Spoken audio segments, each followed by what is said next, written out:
আচ্ছা, আজকে ইমন রায় কিভাবে গায়িকা স্টাইলে, তোমরা তো খুব সিম্পল ভাবে করেছো এতদিন, তো গায়কিতে কিভাবে গাইতে হয় ইমন রায়কে সেটাই আমি তোমাদের আজকে শেখাবো। তো তার আগে আমি একটু করছি, তোমরা শুনে নাও। রাগ ইমন, ঠাট কল্যাণ, তীব্র মধ্যম।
দেখো এই যে যতটুকু আমি করলাম স্কাইয়ের ছোট্ট একটু অংশ, মানে কিভাবে বিস্তার করে তোমরা ছোট খেয়ালে যাবে, ঠিক আছে? এই ছোটা খেয়ালের দুটো লাইন, স্থায়ী দুটো লাইনকে তোমরা 20 রকম 25 রকম স্টাইলে করতে পারো। তা আগে তোমরা ইনিশিয়াল ফেসে যেটা শিখেছো রাগ ইমনকে একদম সিম্পল ভাবে এ রে আলি পিয়া বিনা আসাকি, এটা হচ্ছে স্বরলিপি হিসাবে যেটা নাকি আমাদের পুস্তকে আছে, ঠিক আছে? তো এইভাবে যদি সহজভাবে, মানে যেটা নাকি তোমরা প্রথম শিখেছ আর কি, সেটা যদি তোমরা স্টেজে ডেমনস্ট্রেশন দিতে চাও তাহলে কিন্তু কোনো পাবলিকই শুনবে না। যখন সবাই ইমন রাগ শুনতে যাবে তখন তারা মুগ্ধ হয়ে শুনবে, যাতে তোমার তাতে শ্রুতি মধুর হয় বা তাতে মধু থাকে। মধুটা শিশির থেকে মধু ঢালবো না, কোন স্বরের সঙ্গে কোন স্বরকে স্পর্শ করলে কোনটাকে ড্যাশিং করে আসবে, কোথায় নীল হয়ে আসবে, এই জিনিসগুলো করলেই তখনই রাগের মধ্যে একটা শ্রুতি মাধুর্য ফুটে উঠবে এবং ইমন রাগের রূপটা ফুটে উঠবে। ঠিক আছে, তাহলে প্রথম তোমরা শিখেছো আরোহণ অবরোহণ, মানে রাগটা যাচ্ছে কিভাবে, আসছে কিভাবে। আর রাগের মুখ্য স্বর, যেই স্বর সমষ্টিকে করলে রাগকে চেনা যাবে। কখন মানে কি, রাগের যে মুখ্য স্বরগুলো গাইলে রাগকে চেনা যায়, এটা ইমন, এটা ভৈরব, এটা ভূপালী। ঠিক আছে, তাহলে করো তো দেখি আরোহণ আর অবরোহণটা সিম্পল ভাবে, যেটা আরোহণ আর অবরোহণ। সা রে গা মা পা ধা নি সা, সা রে গা মা গা রে সা। তাহলে এটা যাচ্ছে রাগটা এভাবে তীব্র মধ্যম দিয়ে আসছে। এবার কত করো, নি রে গা রে সা, পা গা রে সা। তাহলে এটা আমরা সবাই জানি আরোহণ এটা, অবরোহণ এটা, এবং মুখ্য স্বর যেগুলো পকরটা এরকম। কিন্তু এইভাবে তো আমাকে কেউ শুনবে না, স্টাইলে করতে হবে, এটা আমাদের জানার জন্য রাগের রুলসটা কি। ঠিক আছে, তাহলে দেবস্মিতা আমি যেটা করলাম তুমি দেখি, আগে তোমাকে কিন্তু সবাইকে বলছি নোট চিনতে হবে। যেমন দাও তো শর্টটা, আ আ আ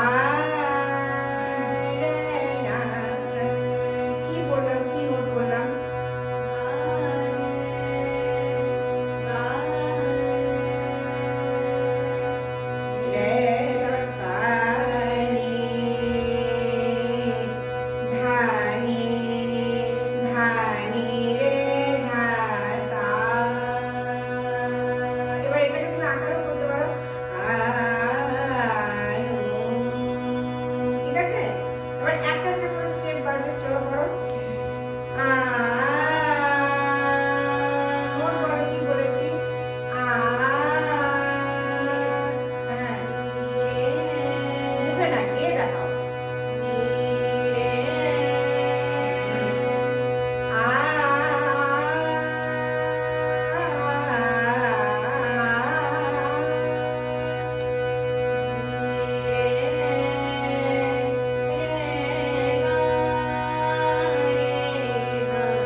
দাঁতের স্বরটাকে ছেড়ে দিই, স্বর গ্রহণ করা এবং স্বর ছাড়া, নিঃশ্বাস যেখানে আমি যেখানে খুশি সেখানে কিন্তু স্বর যে নিঃশ্বাস যদি ছেড়ে দিই, মানে স্বরটাকে ছেড়ে আবার ধরি, তাহলে কিন্তু শ্রুতি মাধুর্য ওখানে কেটে যাবে। ঠিক আছে, শ্রুতি মধুর ব্যাপারটা কেটে যাবে। নি রে গা, তুমি কি করলে রে গা, এবার যদি রে গা গা রে ভালো লাগবে না, তাহলে রে গা গা রে নি রা নি রে গা, এই জন্য কি হয় দম লাগে। তাহলে কি বলছি একবারে চেষ্টা করো, নি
স্বর বিস্তার। কিন্তু যখন আমরা ছোটা খেয়াল গাইবো, ছোটা খেয়ালের কথা দিয়ে যে বিস্তারটা হবে সেটাকে বলা হয় কথা বিস্তার। কিন্তু প্রথমে কিন্তু কথা বিস্তার করতে হবে। সাকিয়ে রিয়ালি পিয়া বিনা, সাকিয়ে রিয়ালি পিয়া বিনা, আলি পিয়া পিয়া বিনা, পিয়া বিনা।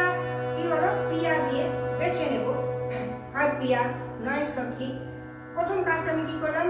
সা এ রি আলি পিয়া বিনা, সখীকে নিলাম, সখী এ রি আলি পি। পরের কাজটা কি? পিয়া বিনা। তাহলে পিয়া দিয়েও আমি ভ্যারাইটিস 50 রকম কাজ করতে পারি, যেটাতে পাবলিক মুগ্ধ হয়ে শুনতে থাকবে। গান তো আমার দুটো লাইন, তো দুটো লাইন দিয়ে আমি কি করে 25 মিনিটের প্রোগ্রাম করব? আমাকে 25 মিনিট ডেমনস্ট্রেশন দিতে হবে। সেই দুটো লাইনকে আমি বিভিন্ন রকম স্টাইলে দেখাবো, তারপরে কথা বিস্তার করব, তারপরে স্বর বিস্তার করব। ঠিক আছে, পরবর্তীকালে আমি তোমাদের নেক্সট ক্লাসে গানের স্টাইলগুলো শেখাবো। দেখো, ইমন মানে ক্লাসিক যেটা মানে শাস্ত্রীয় সঙ্গীত, এটা কিন্তু ক্রিয়েটিভ মিউজিক। ঠিক আছে, রাগের রুলসটাকে জেনে নিয়ে কিভাবে কোন স্বরে দাঁড়াবো, কোন স্বরটা বর্জিত, কোন স্বরটা যাওয়ার সময় লাগছে, কোনটা আসার সময় লাগছে, এই সমস্ত কিছু রুলস জেনে তারপরে আমি নিজে নিজে ক্রিয়েট করব। কারণ আমি সব জেনে গেছি, রাগের রুলসগুলো আমি মাথায় রাখতে হবে যে আমাকে এই স্বরে আমি দাঁড়াতে পারবো না, যে কোনো স্বরে আমি ন্যাশ করতে পারবো না। ন্যাশ কত? What is Nash? ন্যাশ হচ্ছে বিস্তার করে করে যেই স্বরে এসে রেস্ট করব, সেই স্বরটাকে কি বলা হয়? ন্যাশ স্বর। তাহলে আমি যে কোনো স্বরে এসে দাঁড়াতে পারবো না, প্রত্যেকটা আলাদা আলাদা রাগের আলাদা আলাদা নিয়ম আছে। ঠিক আছে, এবং এক একটা রাগের এক এক রকম স্বরের থেকে স্বরের মিল আছে, মিল হবে। তাহলে আমি এবার যদি আমার ইমন রাগ জানা আছে তাহলে আজকের আমাদের এই টিউটোরিয়াল ক্লাসটা যাদের যাদের ভালো লেগেছে, আপনারা যারা দেখছেন তারা সাবস্ক্রাইব করে যুক্ত হয়ে যাবেন। ভালো লাগে একটা টুকুস করে লাইক দিয়ে দেবেন। আর যদি ইন্টারেস্ট থাকে তাহলে ফলো রাখবেন। পরবর্তী ক্লাসে আপনারা যদি যুক্ত হয়ে যান তাহলে অন্তরা স্টাইলগুলো আমি দেখাবো, সেগুলো আপনারা দেখতে পারেন। তাহলে আজকের মতো এখানেই সমাপ্ত করছি ক্লাস। শুভরাত্রি।